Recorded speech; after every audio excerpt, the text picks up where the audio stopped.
Thanks, Trevor. I think I've met most of you. If I haven't, like Trevor said, I'm Jake. I'm around. I have an office here. I've actually, for about 5 years, was on the team at Passion, and about a year and a half ago, transitioned into a more seminary-centric role. But when I was on the team, I led Passion Global Institute.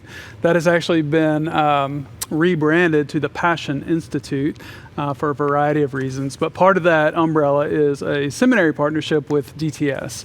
And some of you I've talked to already a little bit. I know Gio kind of has a little bit of a seed in the back of her mind about maybe one day going to seminary.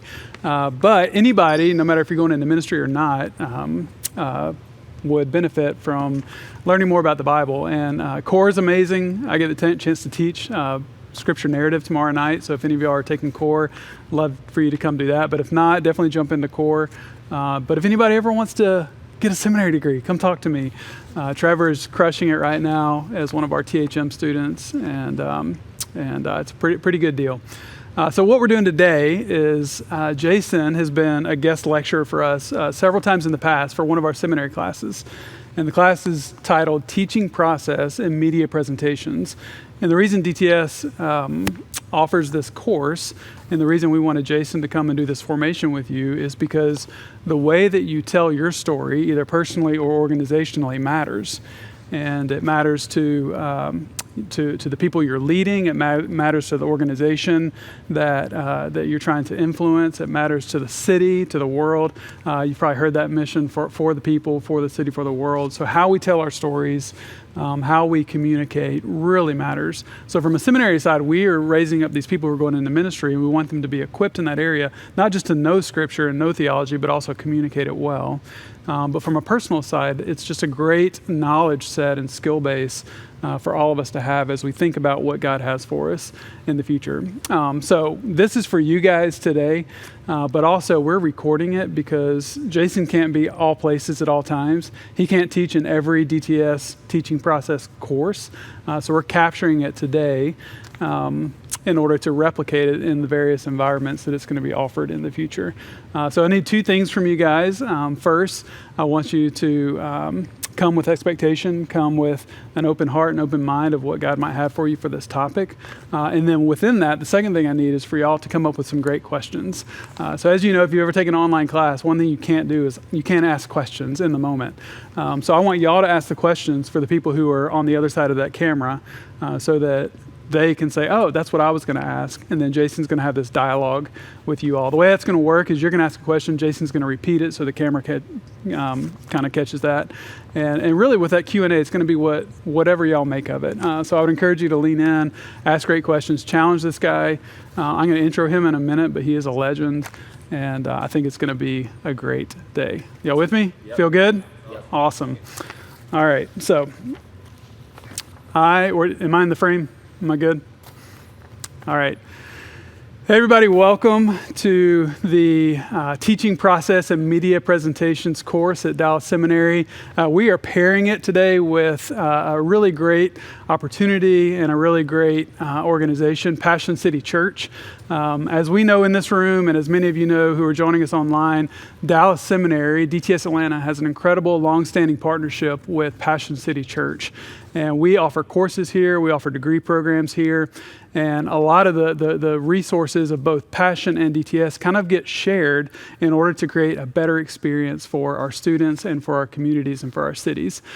So today, Teaching Process and Media Presentations, it's an incredible class where we're learning how to communicate, we're learning how to tell our stories, we're learning how to lead our environments and our organizations in a way that is more effective in the ministry that God has called us to.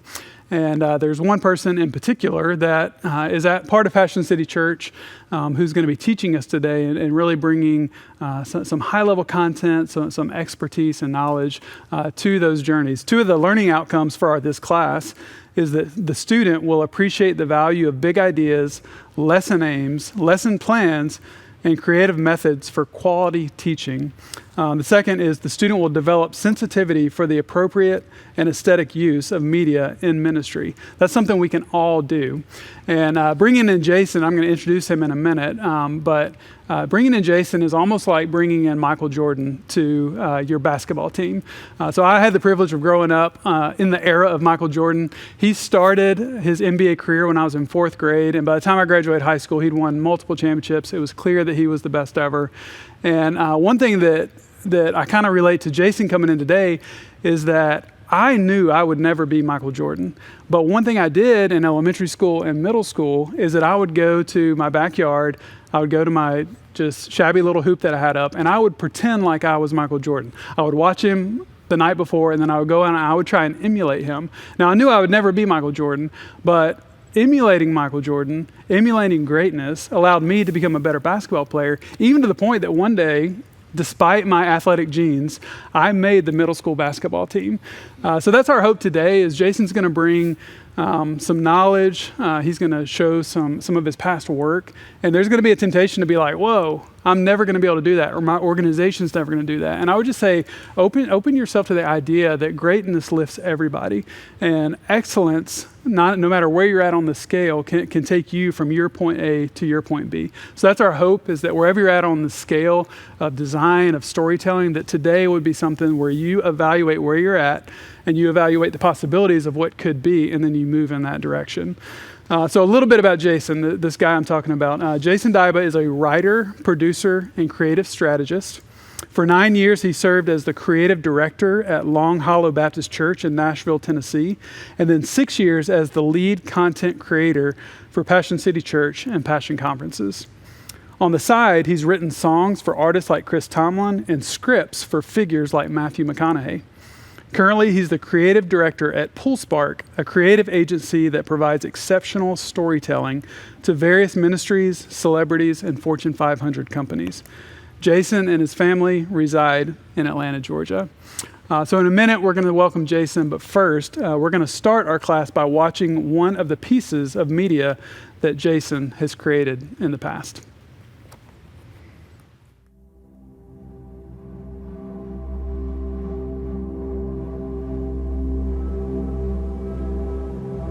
Good Friday. How can one describe such a day? The wrongdoing of all humanity, putting to an end an innocent man, the Son of God. This is the story of Jesus' death by way of a cross, all in one moment bringing death to the bright light of our future. He never stopped loving us, and yet this is the incredible part of it. Our sin stopped his heart. Our sin drove the nails firmly in the hands of God. All along, these were the plans. We told ourselves that we were in control, and this was deemed sufficient for all of us. The brutal beating, the inhuman flogging, the naked humiliation. Heaven watched and saw it all. Our rebellion, our guilt, our shame, erasing the very notion of reconciling us with God, our sin and our debt, overcoming Jesus. Here is our King, obliterated. The enemy laughing, his plans unstoppable. There's no longer the sound of freedom rising. Now God's people are utterly broken. Behold the chains of mortality. Yes, this is what is true. We had heard the stories of old. The lost are found, the blind can see, the weak are made strong. But now we are witnesses to this reality. God is dead. We'd almost believed there is a way of redemption, there is a life of fulfillment, there is a peace beyond understanding. Now we know better. For us, we can say that God is encapsulated in this one realization. The single greatest sacrifice in human history is finished. How clearly we can see it. So what's so good about Good Friday? Just one thing, that the blood of Jesus can reverse the curse of sin and raise the dead to life. How clearly we can see it is finished. The single greatest sacrifice in human history encapsulated in this one realization. We can say that God is for us. Now we know better. There is a peace beyond understanding. There is a life of fulfillment. There is a way of redemption. We had almost believed God is dead, but now we are witnesses to this reality. The weak are made strong. The blind can see. The lost are found. We had heard the stories of old. Yes, this is what is true. The chains of mortality utterly broken. Behold, freedom rising. Now God's people are unstoppable. There's no longer the sound of the enemy laughing. His plans obliterated. Here is our King, Jesus, overcoming our sin and our debt, reconciling us with God, erasing the very notion of our rebellion, our guilt, our shame. Heaven watched and saw it all, the naked humiliation, the inhuman flogging, the brutal beating, and this was deemed sufficient for all of us. We told ourselves that we were in control. All along, these were the plans firmly in the hands of God. Our sin drove the nails. Our sin stopped his heart, and yet this is the incredible part of it. He never stopped loving us. The bright light of our future all in one moment, bringing death to death by way of a cross. This is the story of Jesus, the Son of God, an innocent man putting to an end the wrongdoing of all humanity. How can one describe such a day? Good Friday.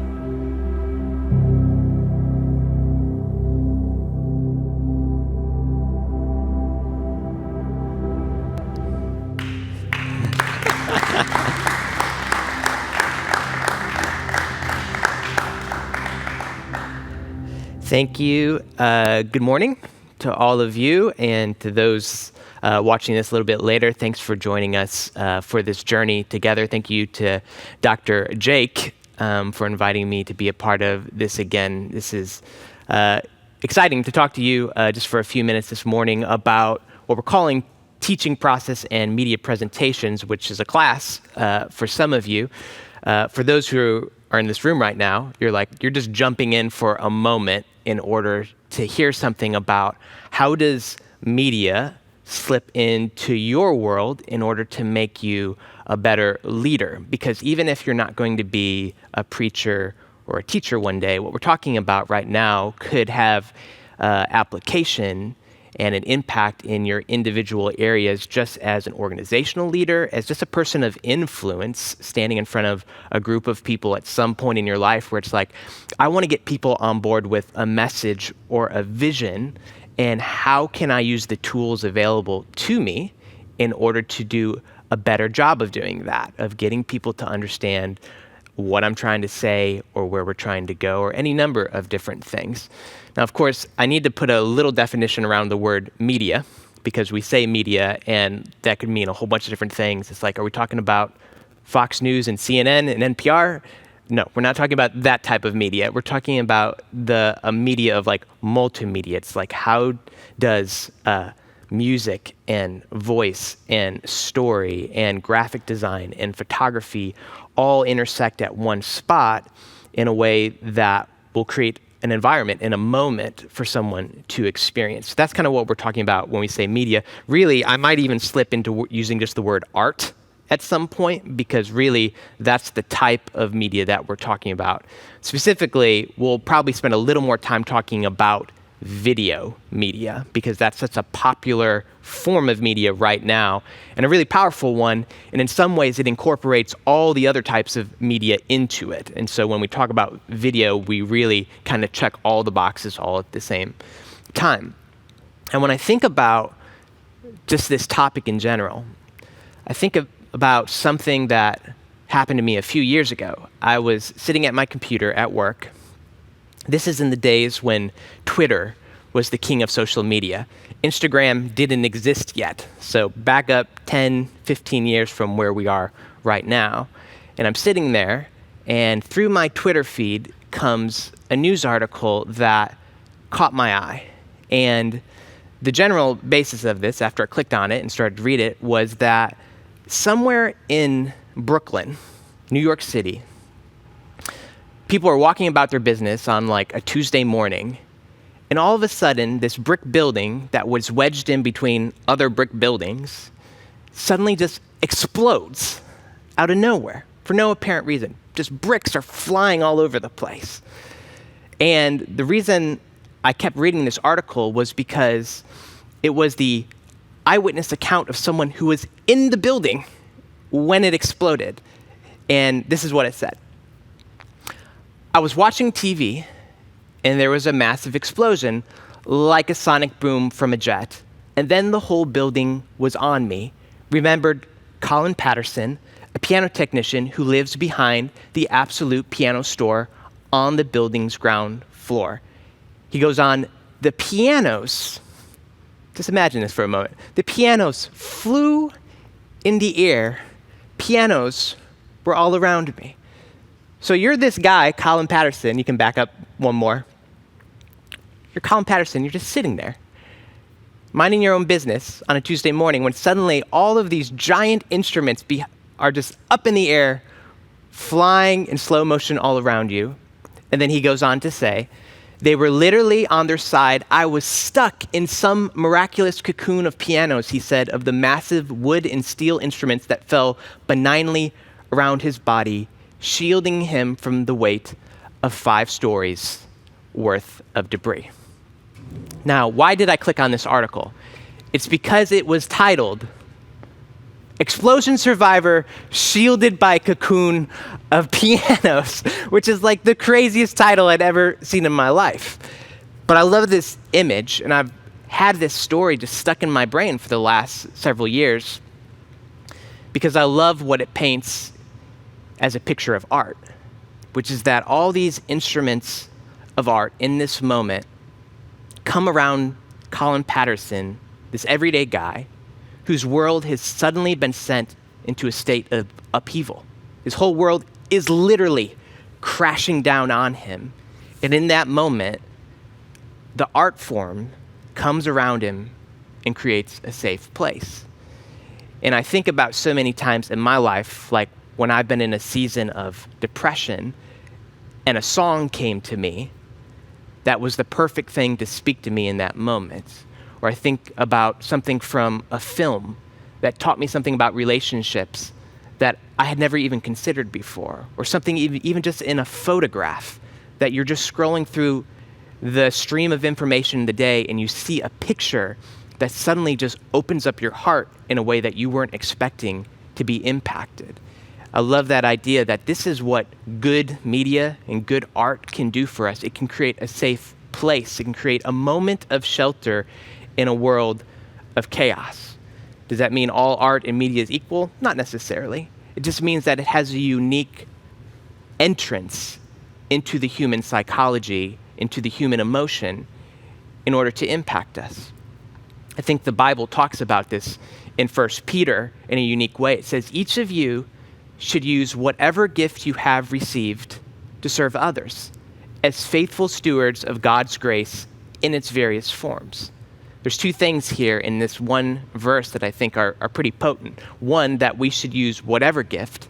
So when we're talking about media, this is great because it's like if it's photography, if it's the spoken voice, if it's music, if it's whatever gift you have access and availability to, consider that as an ability in order to serve others. But then secondly, that last word, as faithful stewards of God's grace in its various forms. God's grace is going to hit people in different ways.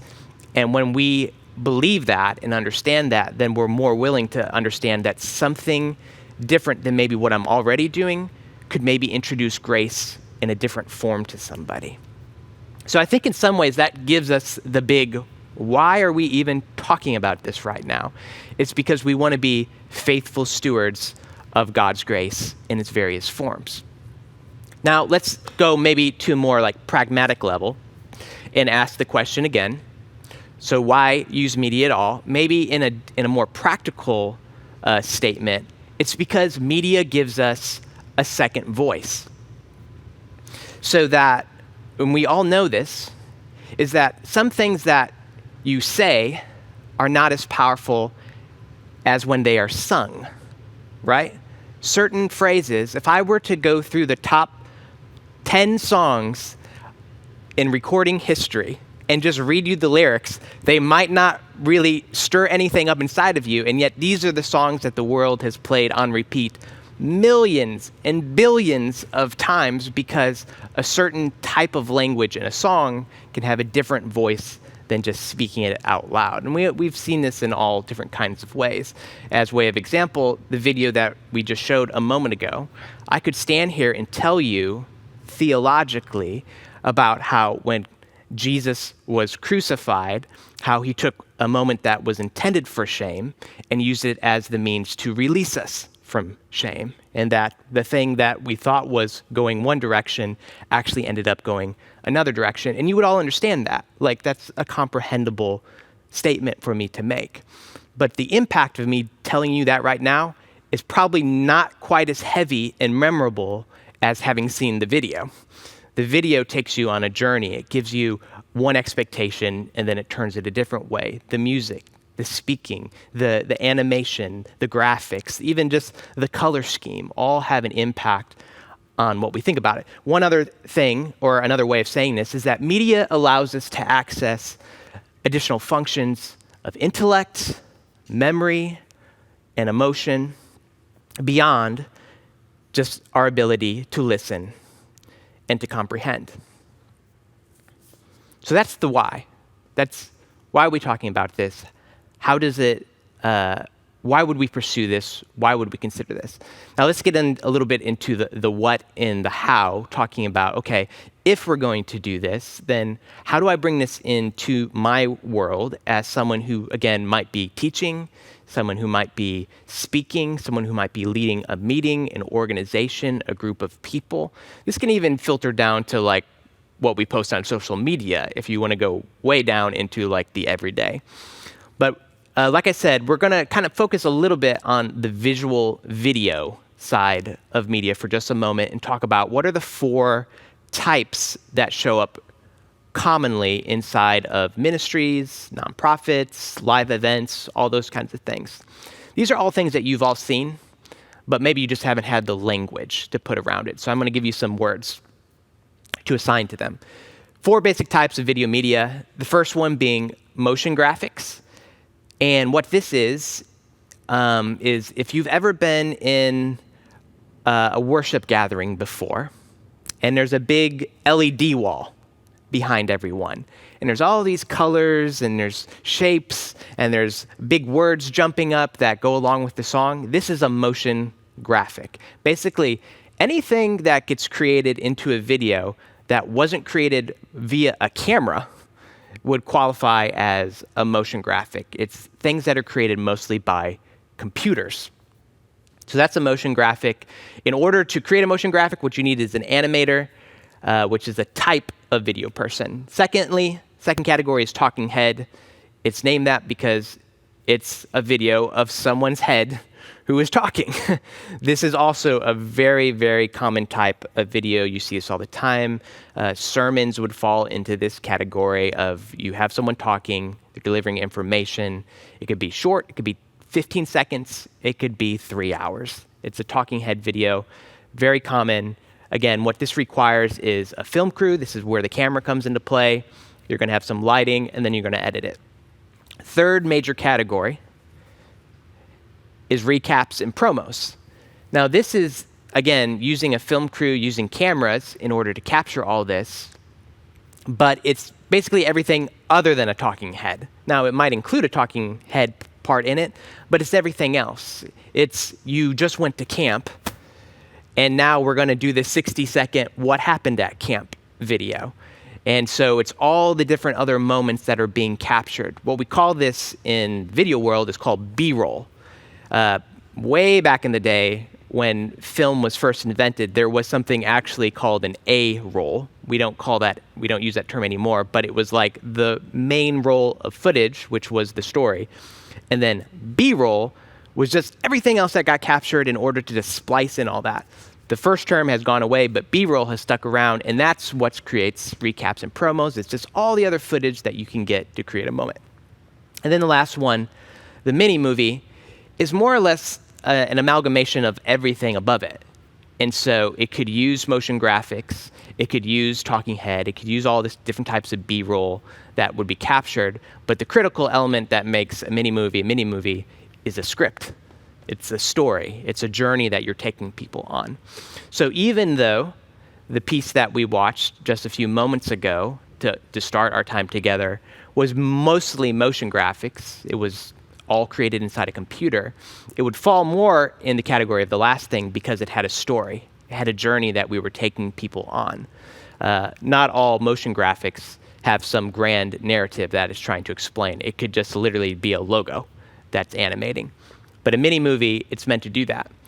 Now again, the reason I'm telling you all these things and giving you some language around these is like you're going to get into a moment where you're leading or you're teaching and you want to know what is the right thing that we need in order to help get our organizational message out. Sometimes it's the talking head. Hey, we need to record something where I just need to say something. Other times it's, hey, we need a recap and a promo so that the people who weren't here or the people who we want to be here for the next thing can catch a glimpse of what's happening. We want them to relive the moment. And of course, the last thing, it's like we want to tell people a different way of maybe thinking about something as opposed to just saying it out loud on a stage or in a meeting space.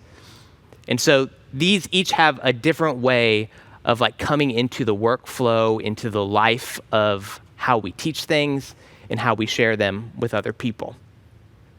So the question I often get after I've explained this much is, what do I do if I don't have a creative team? Like, how can I make these things or get these things if I don't do that. That's not my gifting. That's not the thing I do. And I also don't have a staff or a crew of people who are able to do that. And the short answer to that is that you need to nonetheless get quality media even if you're not making it yourself, because quality media attracts quality media makers. This is, I've seen this over and over again, especially in churches, of just sitting in a room and knowing that there's someone who's a really talented musician sitting a few seats away from me, but the music that I'm hearing on stage is not good. And I know that the person down the row from me is uninspired to get involved because they're not seeing that what's being done already is going to be something that they really want to be a part of. It's people who are going to be great at creating these moments are going to want to see that it's already valued before they jump into the stream and the life of doing that. We all know that that's not an art thing, that's a human thing. That's, I want to be a part of something excellent. The people in this room right now that I'm talking to are all people who have a very unique, high-level set of talent and passion for helping the local church, which is why you were selected to even be in this room anyway as a resident at Passion City Church. And that's not by accident. It's like you saw that Passion was doing something excellent, and that inspired you to say, I want to be a part of something that's excellent. Same principle is exactly what I'm talking about here. So the next question would be, well, where do I get quality media then? And there's all kinds of places. Here are a few of them that I've just thrown together as options to look at. Just websites. Passion gives out stuff that it makes for free. Life Church, another giant church, puts out all of its resources for free. There's other places that create all this type of content. Everything that I just explained a moment ago, motion graphics, mini movies, are all available. $5, $10, low cost, available things that you can get. Are you talking about Christmas?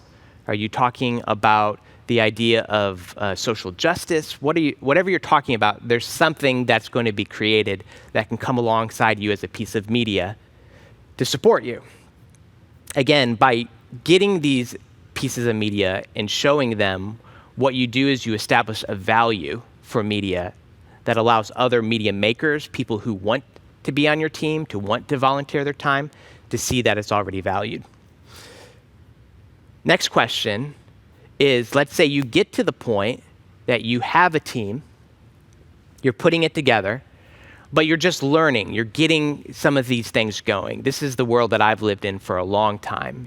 I've come on staff at a church, but there's only maybe one other staff member. Maybe it's a small church or a medium-sized church, and we're getting going, and we're like, we see all these amazing things that are being created. You look on TV, and it's like you look at a Nike commercial, and you're like, how do I make the Nike commercial? Like, how do I make that quality of something, of media, for the organization that I'm serving? And similar thing, it's like you have to know where your resources exist. What can you get for free? What has been created? Why I don't need to reinvent the wheel if someone else is already giving out the wheel for free. Like, I just need to know where the wheels are. And so I've put together a list here. You can screenshot this or you can snap a photo of it. But I have been collecting these for like years of like, where are all the free things? This can be down to something as simple as like typeface, or what we would call fonts.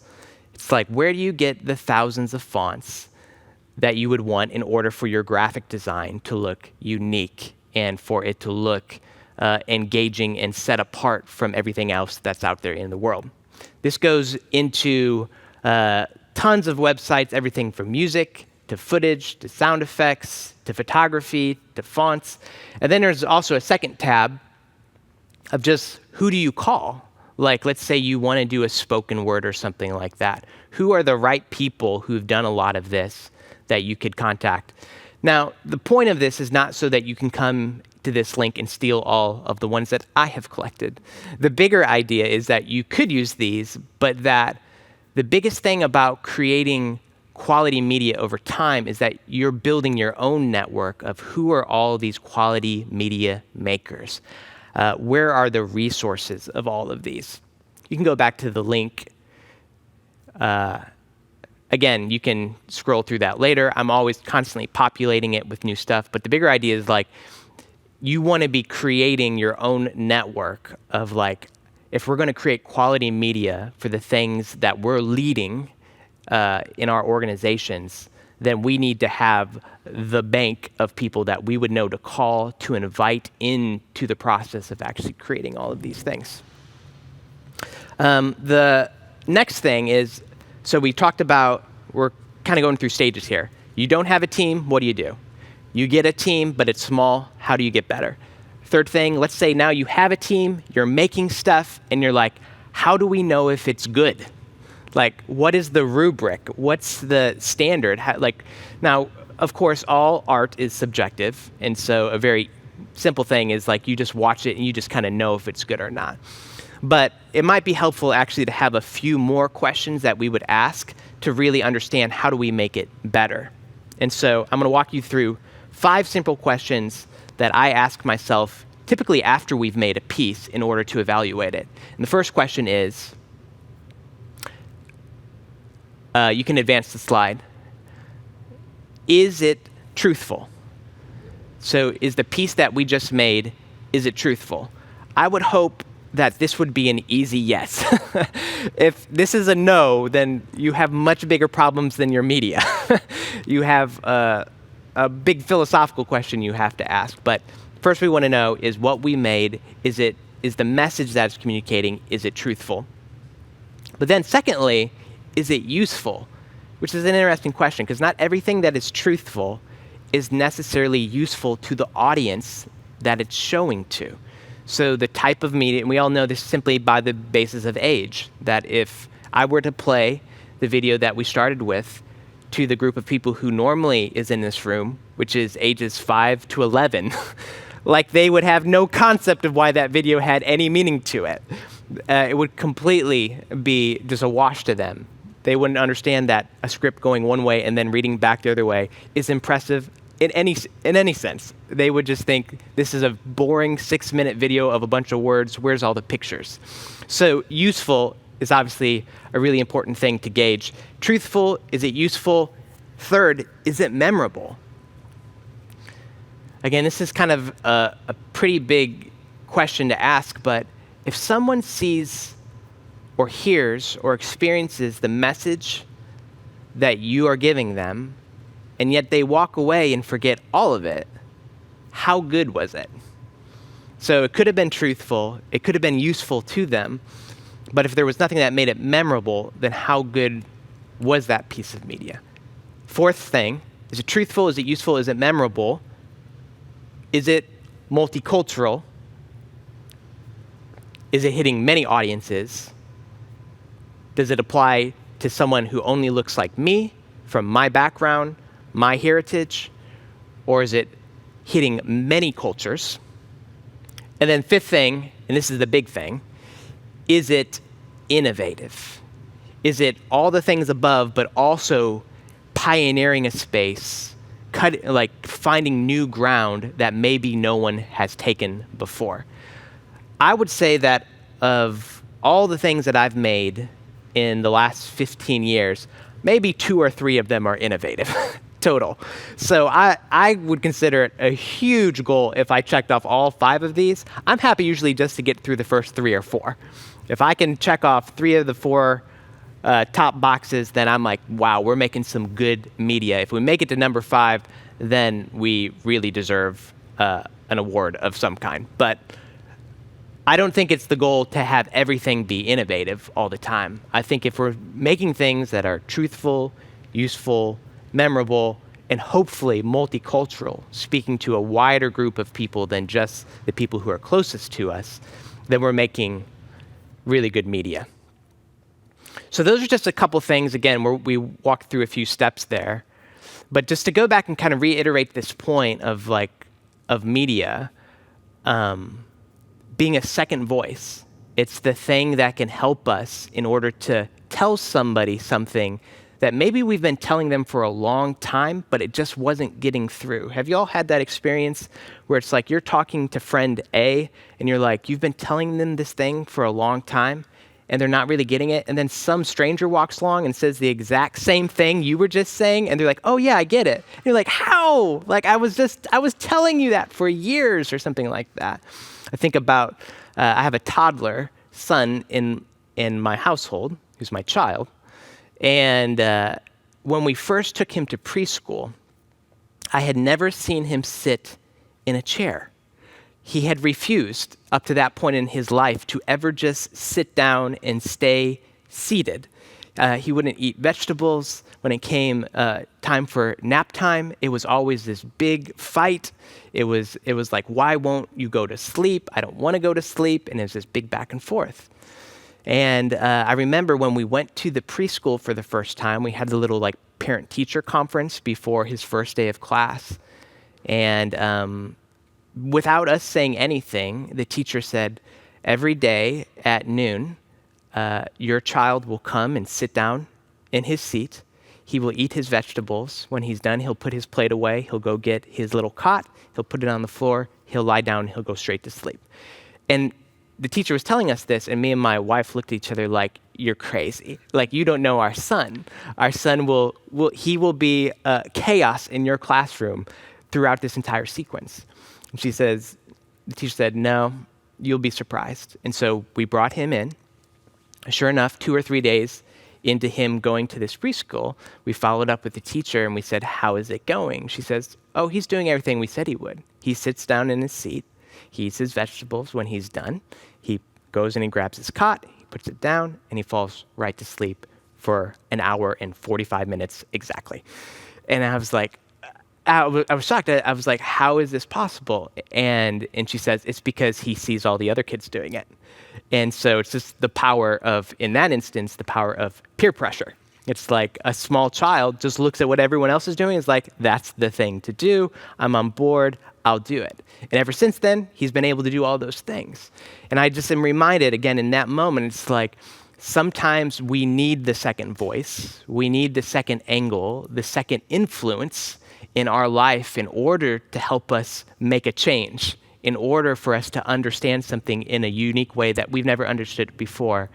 And media can be one of those tools in order to do that. That's all I got. Let's take a few questions if you all have any.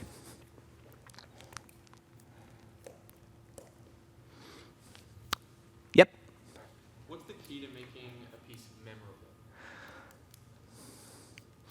That's really good. So the question for those who are watching this later is, what's the key to making a piece memorable? So one thing I'll say this first before I try to answer that question, because I don't know if I have a great answer, but I'll say that rubric that I kind of gave you, those little 5 questions, are better questions, are actually questions that you really can only answer after the piece is made. What you're hoping for, the best case that I've found in the creative life cycle, like having make a piece and then you start another one and then you do another one and another one, is not that any individual piece gets it right, but that when you make it and then evaluate it, you learn what made it weak, so that in the next thing that you create, you can always be improving upon what you did previously. It's like, it's maybe a little too idealistic for any of us to sit down with like that list at the beginning with those 5 questions and say, okay, I'm going to make the thing that does all these. It's like, I don't know if you are, because it's like you can't reverse engineer something to be great from the beginning. It's like you need to make the thing and then adapt it and then continue adapting until you get up to the level of something that at least even subjectively you think is great. Again, whether to the question of like, is it memorable? Well, it might not be memorable to everybody, but we're hoping that we're making things that are at least memorable to somebody. Now, to try to answer the actual question. So first half of the answer is it's a journey of slowly making things more memorable over time.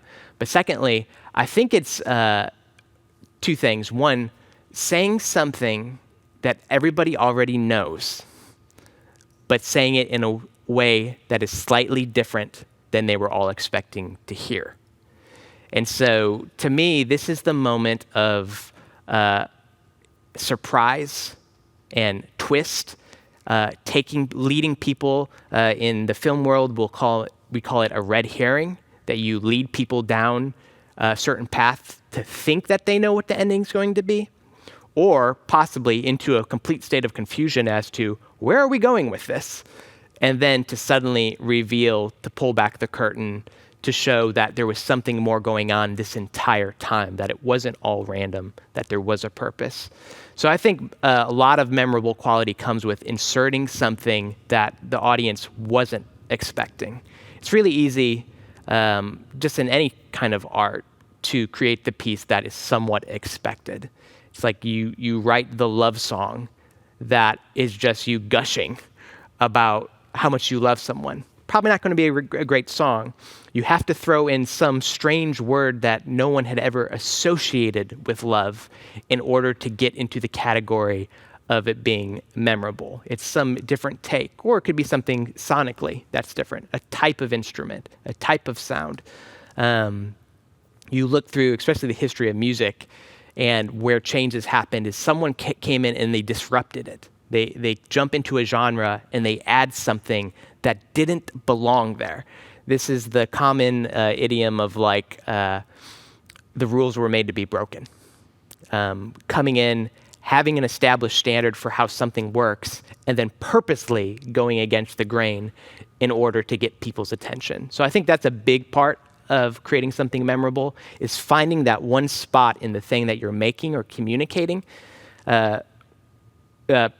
We see this even sometimes you think of just like a sermon. Like some of the most memorable sermons is someone was taking you down a path they had the picture that was like this, and then in the last 5 minutes, they turned the picture over, and it's like, oh my gosh, there's Jesus.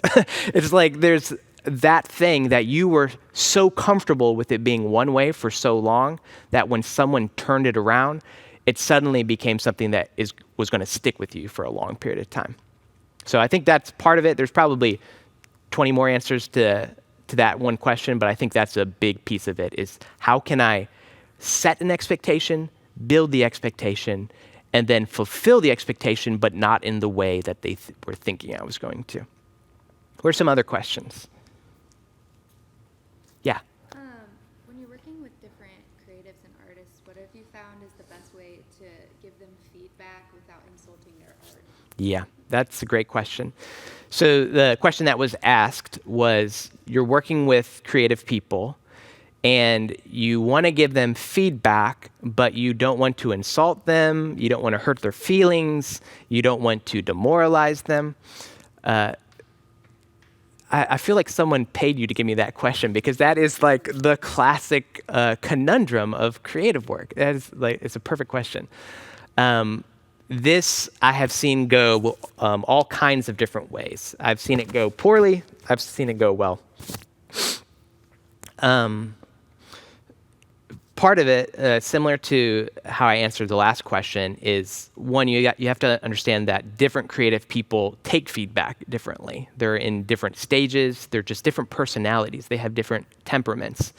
On the front end, I would think that every person who's creating something from ages 15 to 30 this is a big general statement, but I'm going to say it anyway, they're very insecure.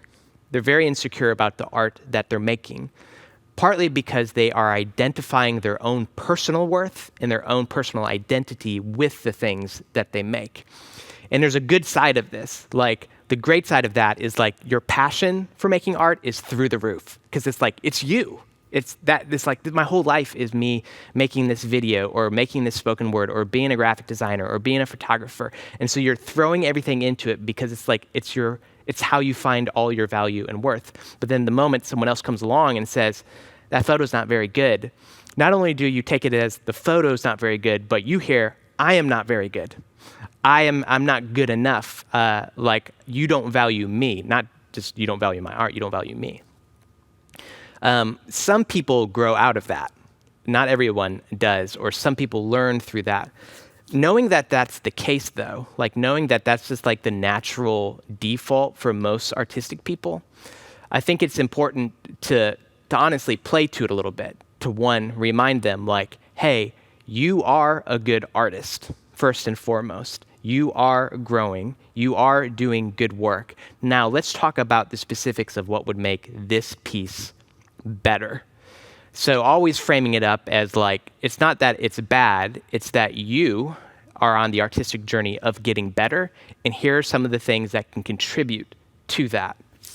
I think it sounds like I'm saying speak with, or tend to them with soft gloves, and that's exactly what I'm saying. It's like be gentle. This person has not detached their art form from their identity yet, and they will, or they'll get there at some point.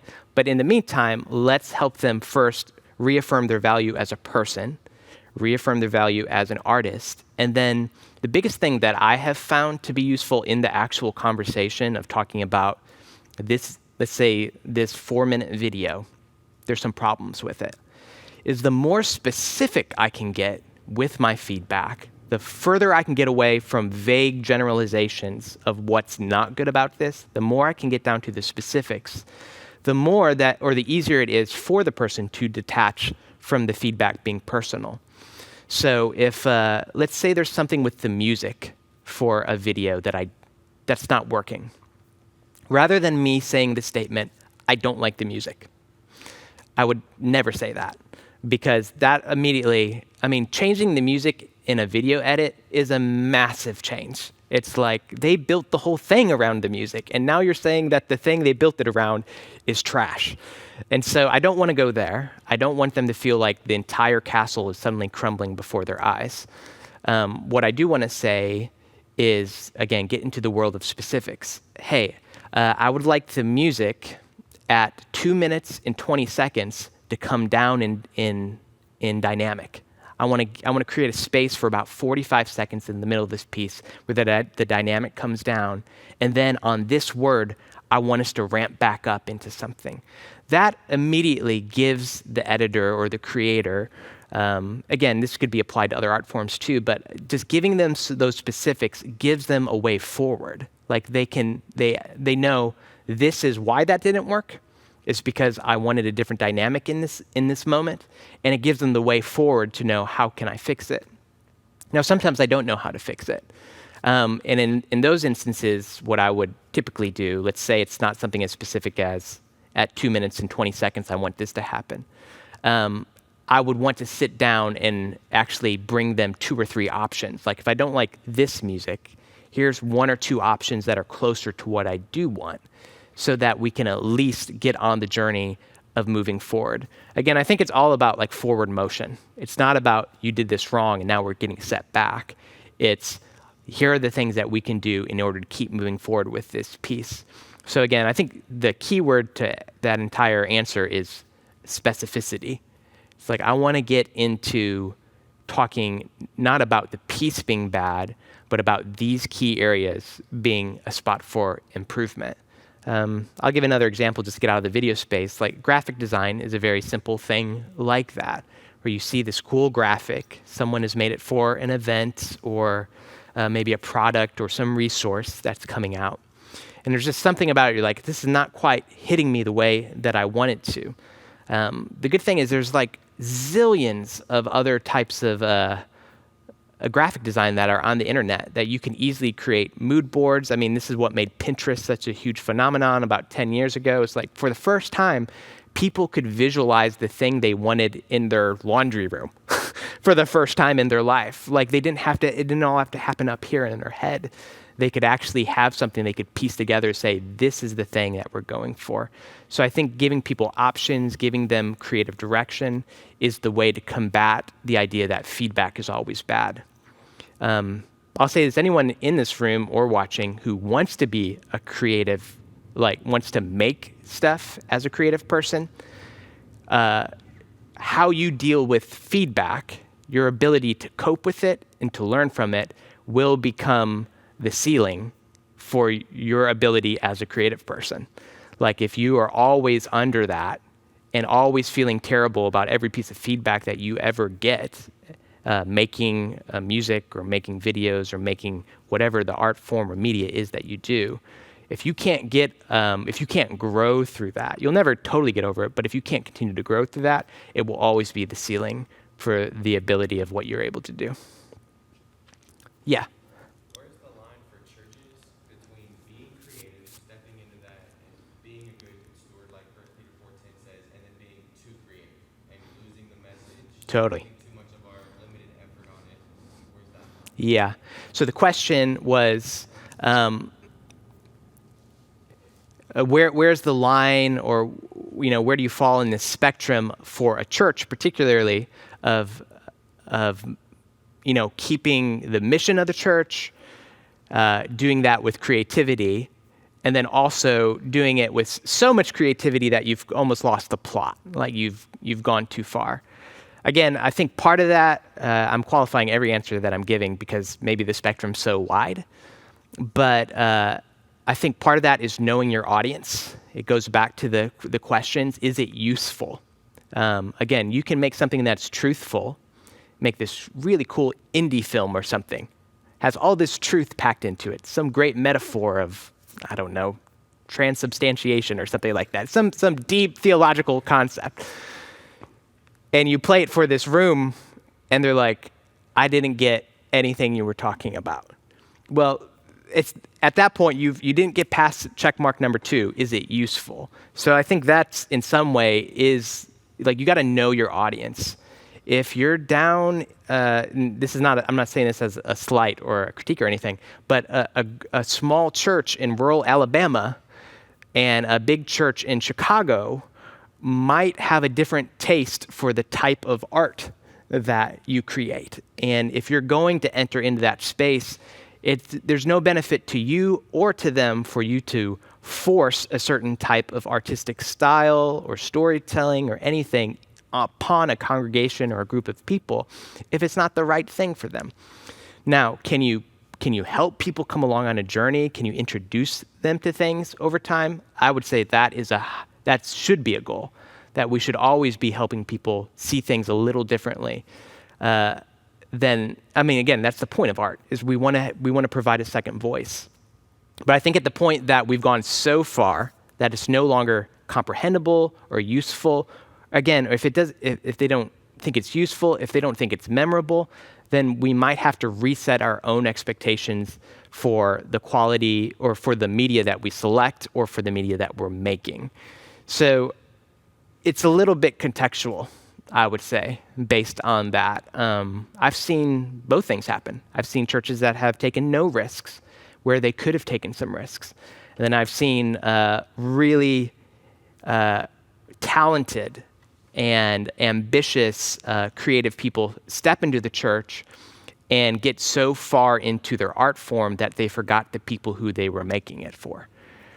So I think it's just keeping both of those things. It's two hands. It's like, I do want to make something great because that's the gifting that God is giving me. But these are the people that he's given me to talk to and to be with right now. And I need to keep both those things in balance. If this gets too far up here, then I've lost the plot. Or the same way, if I get so far up here, but I'm not actually using my gift to the thing, is I might need to up the risk-taking in some of the things that I'm making. I might need to introduce people to some newer things over time. Yeah. Being a creative and it being such like a different type of like gifting, just because there's so many different types of Yeah. creatives, how do you form your confidence no matter who you're around? Yeah. The question was, how do you form in the world of being creative and creating different types of art and media, how do you gain your confidence for what you're doing and what you're making, no matter who you're around or what context you're in? I think the short answer to that is to make a lot of stuff. If you make one thing, your first song you've ever written, you're gonna be so insecure. Partly because you're gonna be so married to it, you're gonna think it's the greatest thing that's ever been made. And the moment that everyone listens to it and is like, oh, that's nice, like that's just gonna destroy you. The that's nice response to any piece of art is the worst response you could possibly get. Like polite, I hate it. It's basically what that amounts to. So the solution to that, similar to how I'd answer that, the first question is, if you make 1, you're insecure, 10, you start to realize that you yourself are on a journey. When you get to 100 and 500 and to 1,000, you start to have more self-awareness of who you are as a creative person. You know what you're not good at. You know what you are good at. You're like, I know that I'm good at this thing because I made 150 pieces just like it that have had people laughing, cheering, crying, changing the trajectory of their life. Like you have the track record in order for you to feel like, I might not be great at what I do, I might not be the best at what I do, but I've done enough of what I do to have confidence in knowing what I'm good at and what I'm not good at. And so I think it's the long game is what turns out to be confidence. Is like, I have to keep making something, never coming to a point too quickly or too prematurely for me to think that I've arrived. It's like confidence is really born of the humility over a long period of time. It's like, start out admitting you're not as good as you want to be yet, but you're on a path to getting there. And if you can stay in that mindset, I'm just going to make something, do my best, learn from it, and keep improving over time, with that humility and that work ethic will come confidence. Yeah. What kind of resources do you find help you best when coming up with new creative ideas? I think I have just like my personal answer to that. I like to listen to a lot of storytelling. And I think personally, the best storytelling in the world right now is happening in podcasts. I think film is another really great avenue, but you look at how many films are coming out and how many podcasts are coming out. Like, a few great films come out every year. 20,000 podcasts come out every month or something like that.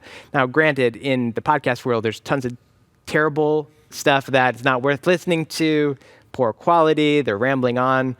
But there's a few, I'd say even more than a few, there's many really great storytelling podcasts out there. And I could name off a bunch of them, but maybe get too specific to the question. So for me, I want to listen to a whole bunch of different types of stories from things that happen all over the world.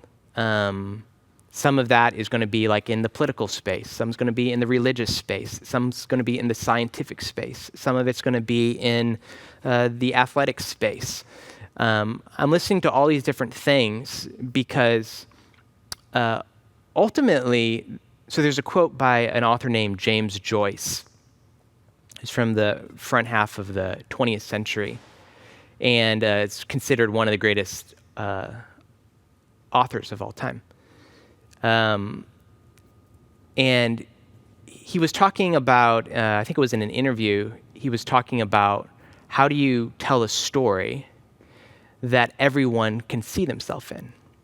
And I can't remember the quote exactly, but basically what it boiled down to was, in the specific is the universal. So that you can hear a story that's specifically about an athlete who lost a leg and then somehow overcame and climbed Mount Kilimanjaro or something like that. Now, I am not an athlete. I've never lost a leg, thank goodness. But in telling that story so well and specifically, the story that I get as someone who's not that person and has really few touch points of connection is the will of the human spirit to overcome every obstacle. And so for me, the inspiring thing is the more specific I can hear a great story in all these different categories that are nothing like me, are coming from cultures and perspectives that are nothing like my own, the more that informs me about just the power of storytelling in all the different ways that it can express itself. That inspires me to know I can tell a great story using virtually anything that's happened in human history if I can just get down into the details of it and pull out the great story. So I listen to a lot of that. That's a big inspiring thing for me. I think story is the father of every art form.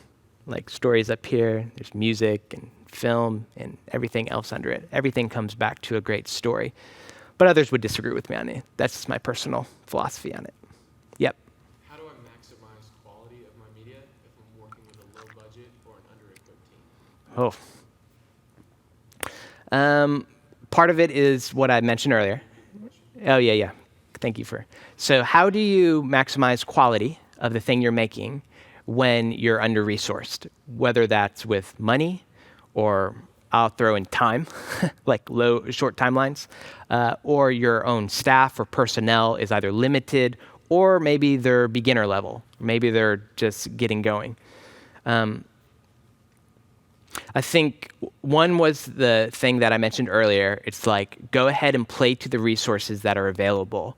If you are terrible at flying a drone, be learning, but then also go and get other people's drone footage.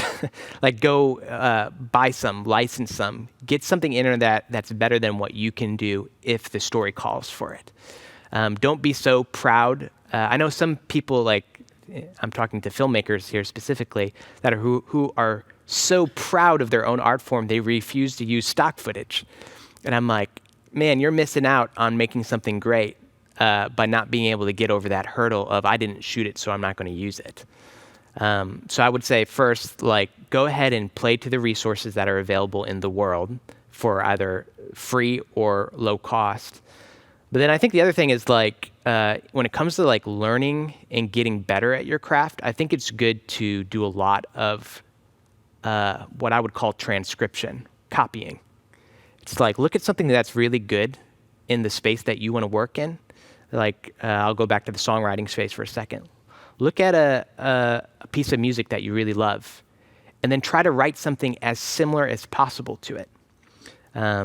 If you are in the art space, this is possibly the most important technique you'll ever learn in art school, is that you look at a piece of art that you love, and then you try to recreate it on your canvas.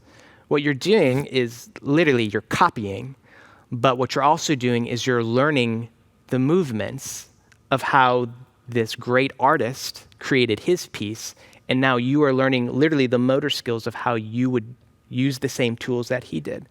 I did this a lot when I was in college. I was studying jazz music, which I had no concept for. Had no background, no childhood, like I didn't even like jazz music, but here I was studying it, I was being forced to study it. And I wanted to be good at it because I wanted to be a good student. And so what I would do is I would sit in the library. This is before all music was free. So you had to like go to a library to listen to music. It was terrible. Terrible point in history. I'd have to go in there and I'd have a piece of blank sheet music, just the lines. And I would have to listen to like this Miles Davis recording and write out the solo he was doing. And you'd listen to a few notes, you'd hit stop and you'd rewind, and then you'd do a few more notes. And it was the slowest, most painstaking, aggravating thing you can imagine, to sit there and go note by note and try to learn it. But by the time you got to the end of it, you had done it so slowly and so intentionally that you started to understand, this is why Miles Davis plays like Miles Davis plays. And if I'm ever going to be a good jazz player, it's good for me to know how Miles Davis plays. And that principle, I do this still. So again, I'm in a little bit more in the story space and the script writing space. If I see a great commercial, let's say Google. Google makes a great 60-second commercial. And by the end of it, I'm like tearing up. I'm like, how did that happen? That a tech company in 60 seconds just hit me, like just sideswiped me all of a sudden. And now I'm feeling emotional about it. What I'll do is I'll play it, and same exact principle is I'll pull up a notepad and I will write word by word what they wrote in the script. So that one, I can visualize it, I can see what is it that they were saying, but two, by the process of me doing it, writing it by hand, I start to learn the technique of whatever that creative agency or the ad writer or whoever they hired in order to make this brilliant piece. I'm stealing their technique now so that I have the ability to write something like that in the future. So that's a long-winded answer to like the idea of like, okay, my team we're just getting going. How do we keep getting better? Is recreate the things that you love. Feel free to, or get so close to stealing and copying them that you won't get sued for it. But just go right up there to the line and do that first. Learn how to do what someone else is doing already. When it comes to budget and timelines and stuff like that, I think it's a big part of the creative space. This goes from people who are, let's say, a pastor who's overseeing, maybe people who are being creative, and as well as the creative team working under a supervisor, is that half of creative work inside of an organization is what you make. That's 50% of it. The other 50% of creative work inside of an organization is how you talk about it.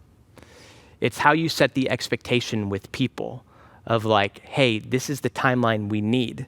This is the level of quality we can make right now. This is the amount of money that we need in order to do this thing. And if we don't have those things, let's set our expectations correctly. It's easy in churches to have a huge vision and no budget. And what that typically leads to is the creative people all get burned out because they're trying to hit this big, grandiose goal, but they don't have the resources in order to do it in a healthy way. In place of them being able to hire someone to do something, they just stay late until 11 o'clock for 18 days in a row. And it's like, you'll learn a lot that way, but you'll also learn that you don't want to do this for the rest of your life. And so I think there's an organizational answer to that question of like budgets and timelines and expectations that really boils down to communication. It's like, how do we talk about those things in order to find the healthy balance of we want to make something quality, but we don't have everything we would ideally want in order to make it. Last thing I'll say about that, and I think that's probably the end of our time. I'll say one more thing. I have found that low budgets, because I've worked with terrible budgets for a long time, of like, well, sometimes it's no budget. They're like, hey, make this really great thing. The piece I showed at the beginning of our time together was a low budget piece. Where it's like we could have done more, we could have went and shot more, we could have done that, but instead it's like, hey, we're just going to have to settle for text on screen and some music and a voice. Wouldn't have turned out fine. I think the story in that case probably carried it further than maybe what the budget would have carried it. But I'll say, what's the famous axiom of necessity is the mother of invention? That when we don't have the things that we would prefer to have, more money, more time, more staff, more experienced staff, that's where the creativity really begins.